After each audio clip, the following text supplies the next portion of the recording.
So there is selection as the point of picking our portion of what will become reality. That is the virtual that becomes actualized. And again, we're back to this actualization, this potential. That is the affordances of all the stimuli, right, will be actualized into my small element of perception. So, summing up actual versus virtual then, what do we know? Well, dominant theories of emotion are seen as best inflexible and insufficient. And notice, if we can't even really agree, or people can't agree on where emotions come from, what emotions are for, the definition of individual emotions, is it an emotion or not, right?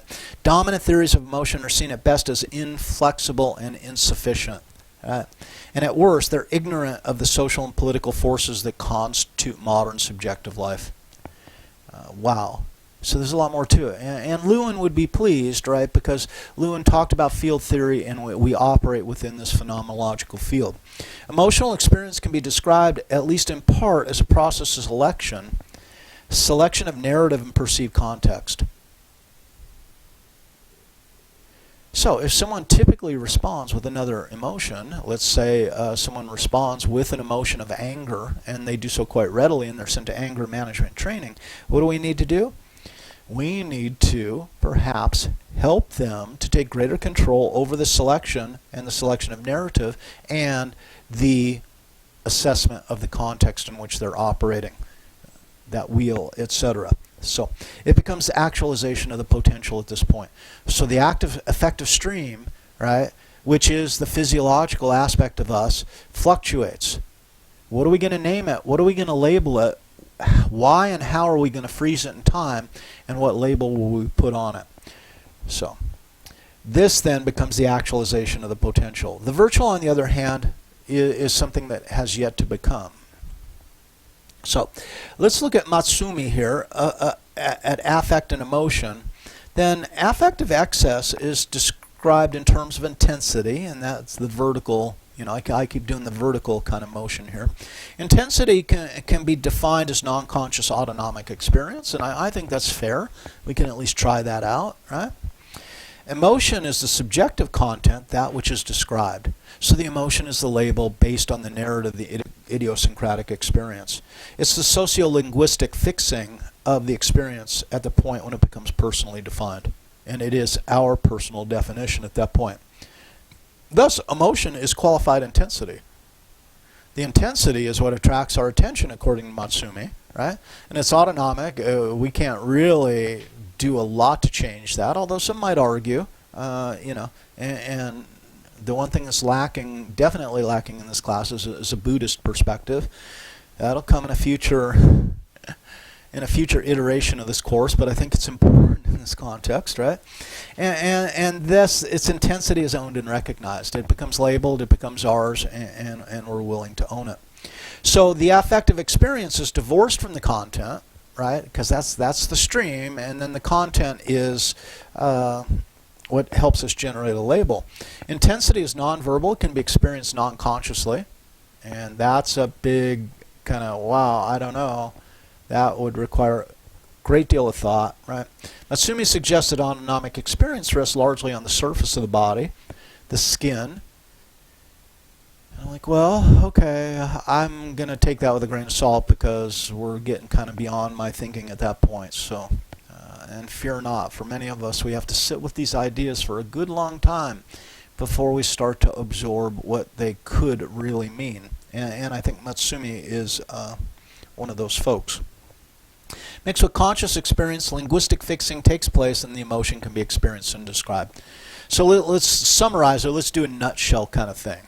So we got autonomic experience and fluctuations of affective intensity according to Matsumi, right?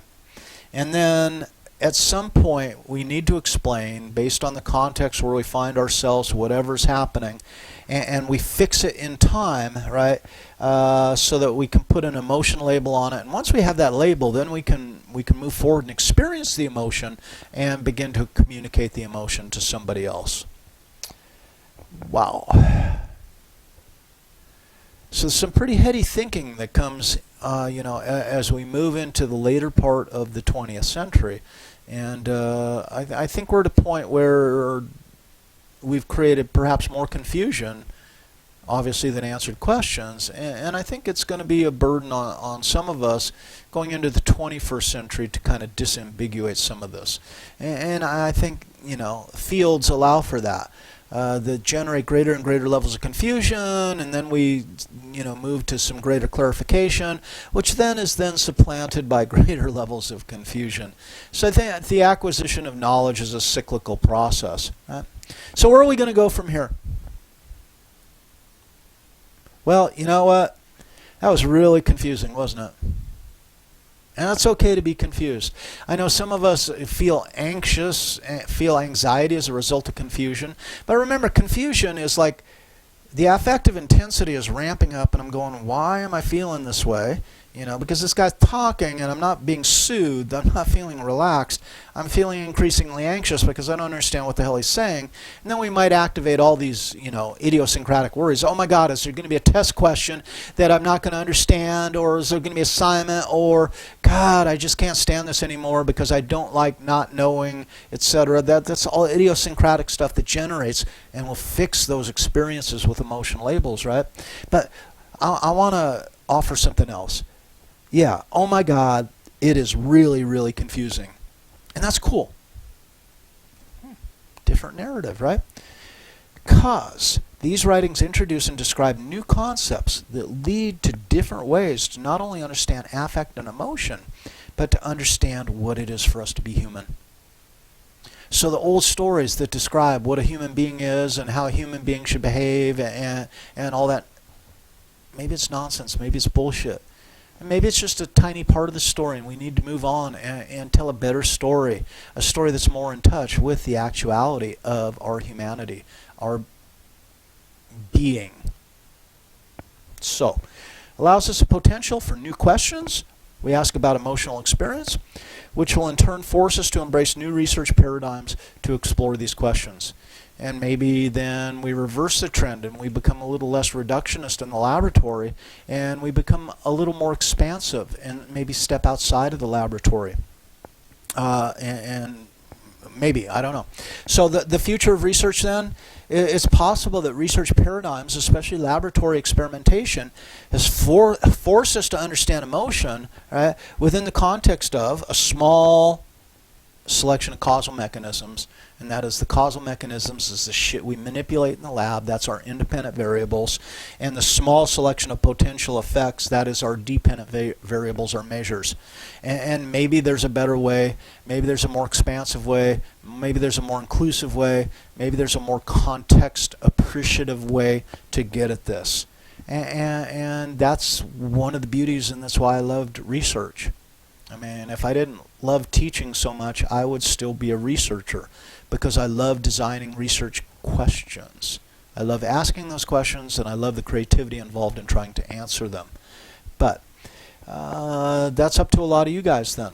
So the future of us, our affect, our emotions, right? What are we talking? As neuroscience, and I've said this time and time again, as neuroscience evolves, we stand to understand more about the influence of affect as the autonomic response we seek to explain by discussion and identification of discrete emotions as part of those neurological fluctuations.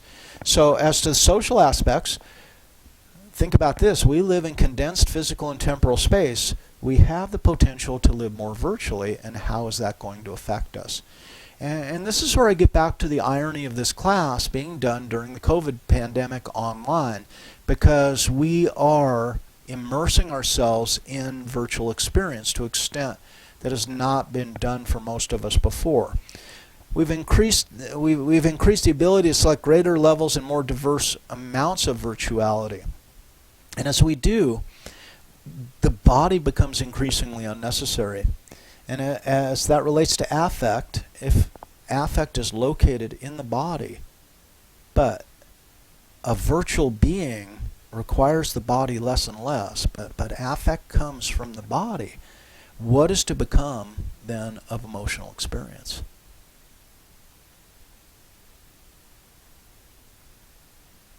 because through lesson 9 here, we've really located affective experience in the body as part of a non-conscious autonomic system.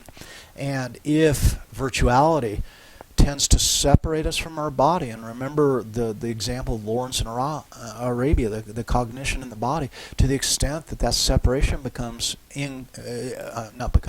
but increases, what then does the future of our emotional experience look like?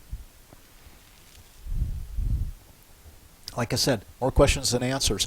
And I think we're good with that. We got a couple more pieces of the puzzle to put in place, and it's going to be a puzzle that's never finished. Let's say, what do you think? What's baby mama's expression look like?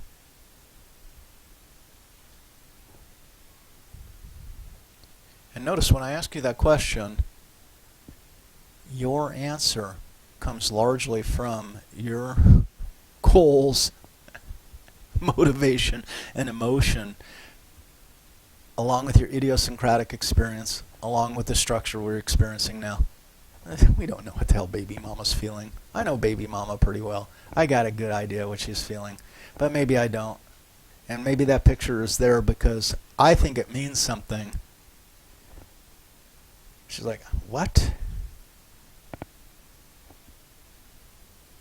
But note that I'm the author of this, and you guys are the consumer. And if you don't think that baby mama's feeling what I think she's feeling, which one of us is right? And does it even matter? Anyway, you guys, I'm going to call it good, and we'll move on to something. We'll move on to 9.1, right? And 9.1 is going to be emotion and focus, hatred. And then we're going to go to 10.0, which is digital emotion. And then finally, well, I think one of my better decisions this semester is we're going to close out with emotion and focus, lesson 10.1, hope. So you guys have a great day.